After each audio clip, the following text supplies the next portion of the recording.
As referencias históricas escritas da presencia humana nos montes do concello de Quintela de Leirado, que neste momento ten preto de 700 habitantes que se reparten nos 31,28 km² que ocupa, comezan a aparecer no século X da nosa era.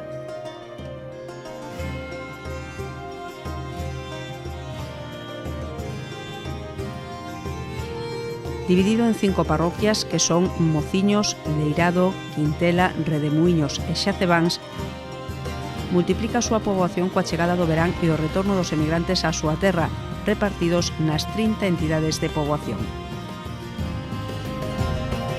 Quintela de Leirado forma parte da mancomunidade Terra de Celanova, que engloba ademais os concellos de Cartelle, Celanova, Gomesende, Amerca, Pontedeva, Ramirás e Verea.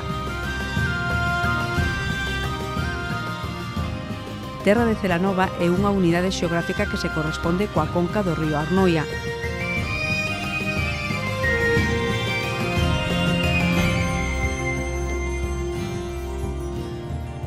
Nesta comarca predominan as paisaxes suavemente ondeadas pero enmarcadas por relevos montañosos. Ao sur serven de fronteira con Portugal a Serra do Aguillón e a Serra da Penagache, con alturas que acadan os 1226 metros. A Penagache, no concello de Quintela de Leirado, forma parte da Serra de Laboreiro, un macizo montañoso de perfis suaves situado entre Galicia e Portugal, na denominada Raia Seca. O principal trazo a destacar desta serra son as súas pendentes orixinadas por unha prolongada erosión. Esta erosión foi desgastando os materiais que cubrían as masas graníticas, deixándoas ao descuberto en forma de grandes bloques, bolos ou penedos como é a Penagache.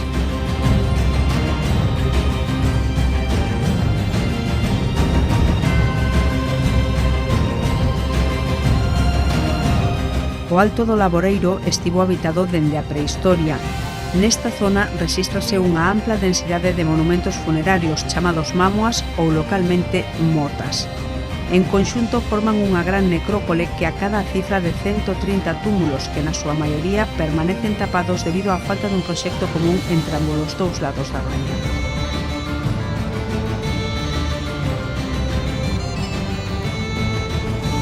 Un deles é a Mota Grande, na contorna da Penagache Outeiro de Cerro, preto do marco fronteirizo 23, con 24 metros de diámetro maior e uns 2 metros de altura.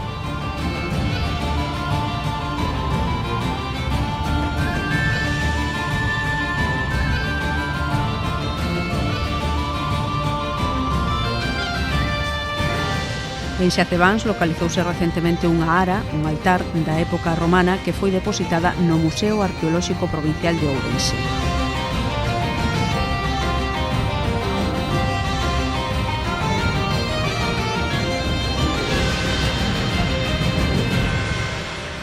A pedra como en tierra Xacebás. O tempo que todos tiñan os enterros na casa, era un amigo. Precisamente o dueño da casa fomos xuntos ao servicio. E había unha pila de escombro, e como tardaba a salir o enterro, pois eu puxeme encima da pila do escombro. Pero a tal tremenda pedra estaba encima desfixeron un palleiro. E os escombros tirando por ali, pero traer para aí, chamas as milleriñas, non mirando, pero logo viña unhas letras dun lado, e dixo que isto ten, claro.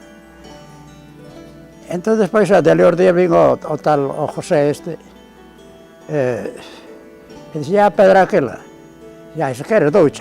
Dice, bueno, a pedra ten interés, é unha cousa rara. E despois pasou unha temporada, e dixo, mira que se non leva a pedra, dixo que tú me pediras, e agora xa queren máis por ali, queren comprar e todo.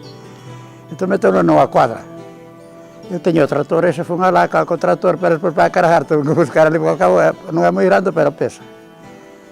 E aí trouxen a pedra, trouxen para aí, mirmei que a familia, a muller miña, eso, foi buscar unha pedra a Xacebás. Dixe, bueno, isto non fixeron ayer. E así foi. Botou aí, despois todo aí, caeu o río e isto botou, cuesta aí cerca de 20 anos.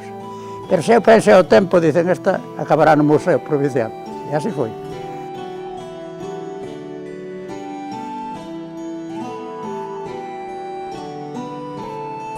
Unha ara é un obxecto relixioso propio de culturas paganas que podían ser empregados en cultos domésticos ou en cultos públicos e que teñen forma de columnas pequenas e grosas. Normalmente as aras teñen dúas partes. A parte superior denomínase fóculus. Na ara atopada en Xacebáns e doado ao Museo Arqueolóxico de Ourense por Antonio Soane, esta parte é realmente fermosa, está moi ben conservada. E logo, no corpo central da ara, atopámonos con inscripcións. Estas aras denomínanse aras votivas, as que teñen inscripcións. No caso da ara de Xacebáns tamén temos este tipo de inscripcións. O que pasa é que polo paso do tempo está demasiado desgastada. De tal xeito que polo momento ainda está en fase de estudo, non sabemos exactamente a que deus está dedicada.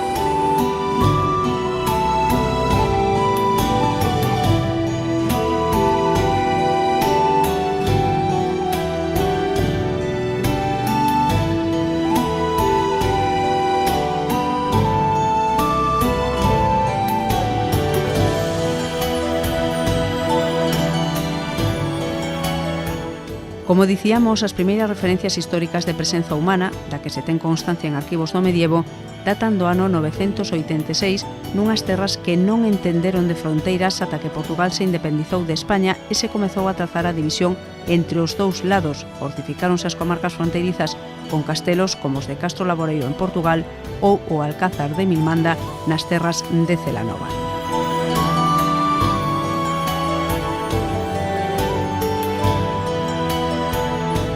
O municipio conta cunha variada e rica oferta artístico-monumental. A obra máis importante é a igrexa parroquial de San Pedro de Leirado, de estilo barroco, construída entre os anos 1664 e 1701. No seu interior destaca o retablo de estilo rural galego, de varios metros de altura, con diversas representacións de escenas da Biblia, entre as que destacan a miniatura da Última Cea na Porta do Sagrario, a adoración dos pastores, o nacemento do Salvador ou a escena de David e Goliat.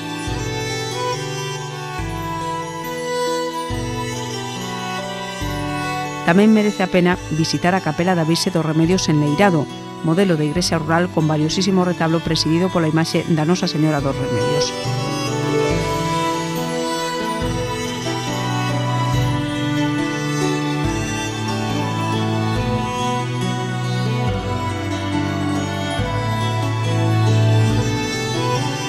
En Redemuíños atopamos a igrexa de San Salvador de Redemuíños, onde se pode contemplar un dos mellores retablos barrocos da comarca, e nos seus arredores a casa reitoral cun fermoso reloxo de sol tallado en pedra.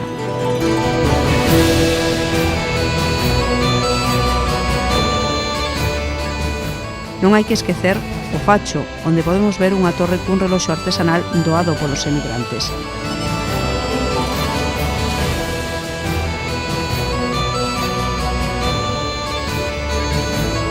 O visitante ten a posibilidade de facer a pé a ruta do Miradoiro para gozar dunhas fermosas vistas, coñecer de cerca a arquitectura típica do rural galego na vila de Xacebáns e visitar diversos vestixios de asentamentos prerromanos.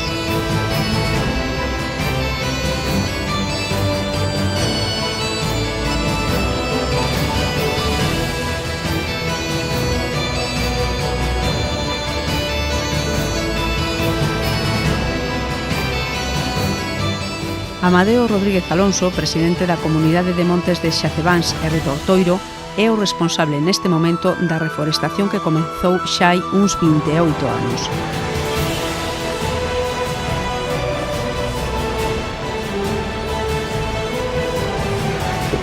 A última plantación que fixemos foi de 50 hectáreas, que é esta que temos aquí a miña izquierda, no 2014. E temos alrededor de unhas 480, cerca de 500 hectáreas plantadas. Desde hai 28 anos que se fixo a primeira, 27, 28 anos. E agora mesmo pois estamos tratando de manter o monte máis limpio que poidamos. O ano pasado, desde hai 5 ou 6 anos, estamos fendo unhas desbroces de 20 e pico hectáreas todos os anos.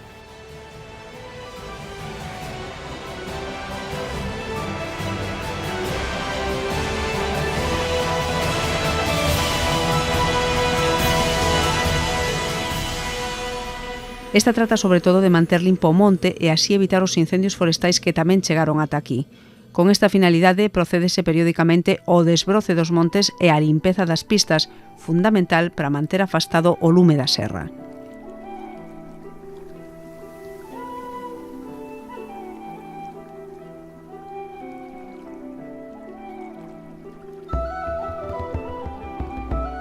Deste xeito, levouse adiante a reforestación na comarca de 500 hectáreas e no 2014 fíxose a última plantación de piñeiros, a especie elixida na zona para repoboar o monte. O monte da Penagache, ademais do seu atractivo, destaca históricamente por ser o sitio onde tivo lugar a primeira ascensión deportiva do montañismo en Galicia.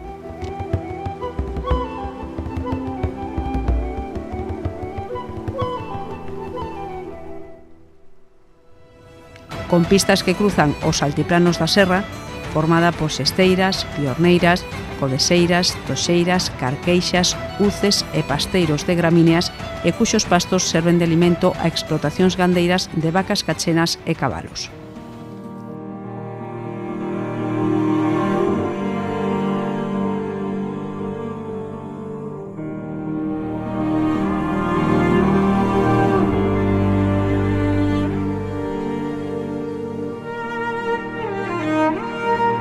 A vaca cachena é a protagonista dunha festa gastronómica que xunta xente de todo o concello nos primeiros días do mes de xullo para degustar a carne deste animal preparada de diversas formas.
Tamén os afeccionados á caza e á pesca poderán practicar estes deportes. A primeira no coto da Penagache e no coto da Moura, nos que abundan neste momento os corzos e xabaríns e comeza a recuperarse a perdiz e o coello.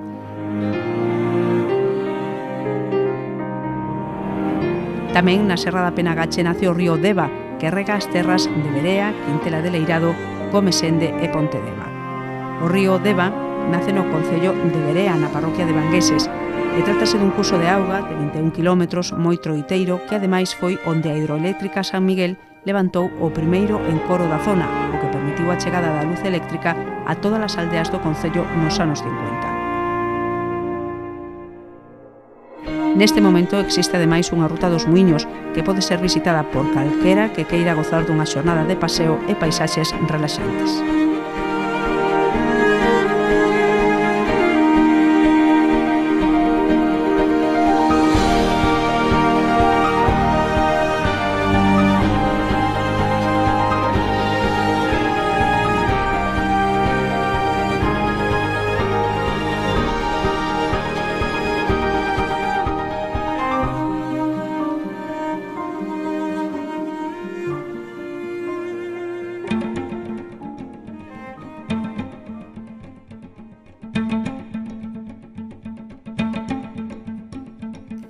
Xa no século XVIII temos constancia do contrabando entre os dous lados da raia. E tamén nas contendas nas que participou España, a Guerra de Cuba, a Guerra Civil Española, foi unha vía de escape para aqueles mozos que fuxían da movilización obrigatoria que implicaba a guerra. A Penagache era unha ruta de paso para os contrabandistas que traían produtos de Portugal e que querían saltar a alfándega de Pontevarxas, aínda que logo tamén tiveran que esquivar os gardas que vixiaban o monte e que tiñan o seu posto en Vangueses. A necesidade primeiro, e tamén o ánimo de lucro despois, foi o detonante que levou a que o contrabando de améndoas, cobre, prata ou café se convertera nunha práctica habitual entre os concellos de Quintela de Leirado en Galicia e Castro Laboreiro xa en Portugal, a través da Penagache. Do café cru pasouse ao torrado e co tempo chegou o tabaco que tamén comezou a cruzar a raia divisoria a través do monte. As mesmas mulas que levaban améndoas fora de Galicia volvían cargadas de café. Co tempo, os animais foron substituídos por camións. Outra práctica habitual era a venda de gando galego no outro lado da fronteira, onde se levaban as vacas para traer logo tenreiros para España. Saíamos de aquí normalmente, de inverno xa saíamos de noite, porque de día non se podía ir porque estaba o puesto da Guardia Civil aquí. Entonces saíamos de noite sobre as 6:30 da tarde, 7. Chegábamos ás 8 e pico, levábamos hora e media desde aquí hasta Portugal, hasta Castro Laboreiro. E despois xa alá comíamos, se tiñamos con que pagar comíamos. E despois xa viñamos con 40 kilos ás costas de café desde alá, hasta Leirado.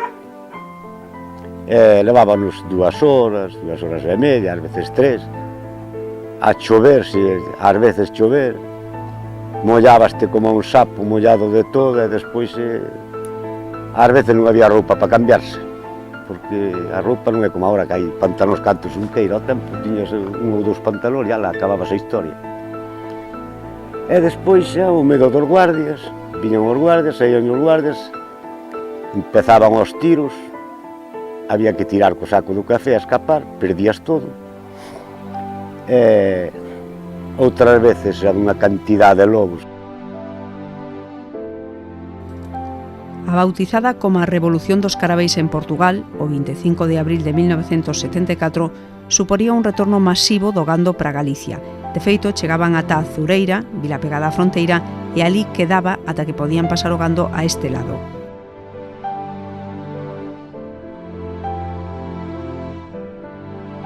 Tamén a necesidade levou á emigración, que nos anos 30 se dirixiu a Arxentina, Venezuela e Cuba, e nos anos 50 foi cara a Guinea Ecuatorial, naqueles tempos unha próspera provincia española, para traballar nas plantacións de café e cacao.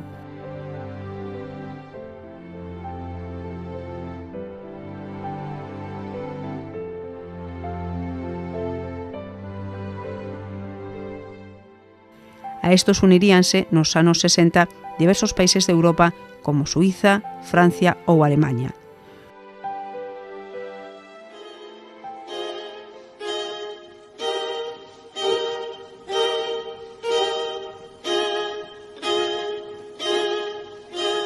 O actual alcalde de Quintela de Leirado, José Antonio Pérez Cortés, leva 10 legislaturas á fronte do concello e coñece como a ninguén estas terras.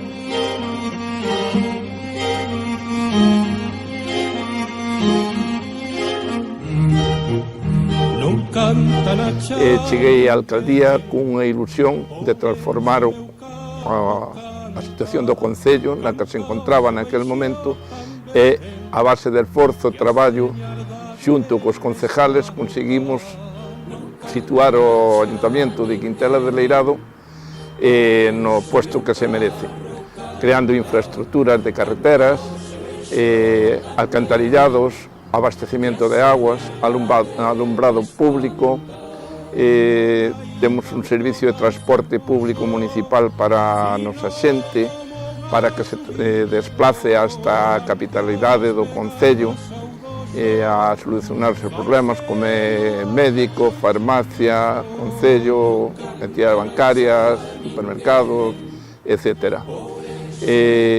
Neste momento continuamos traballando para que o concello siga progresando pouco a pouco, facendo cada día que a vida no concello sea máis fácil para a xente que nela reside. Pedimos tamén que a xente intente quedarse, non marcharse fora do concello, senón reparando as súas vivendas, facendo incluso que que sea máis fácil entre todos o que poidamos vivir e non abandonar o medio rural como se veu facendo hasta a data de hoxe.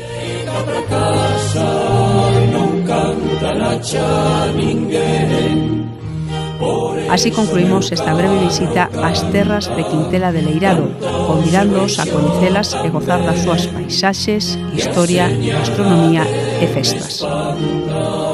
Non canta na cha ninguén, por eso meu carro canta, canta o seu eixo tamén, que a señaldade me espanta, non canta na cha ninguén, por eso meu carro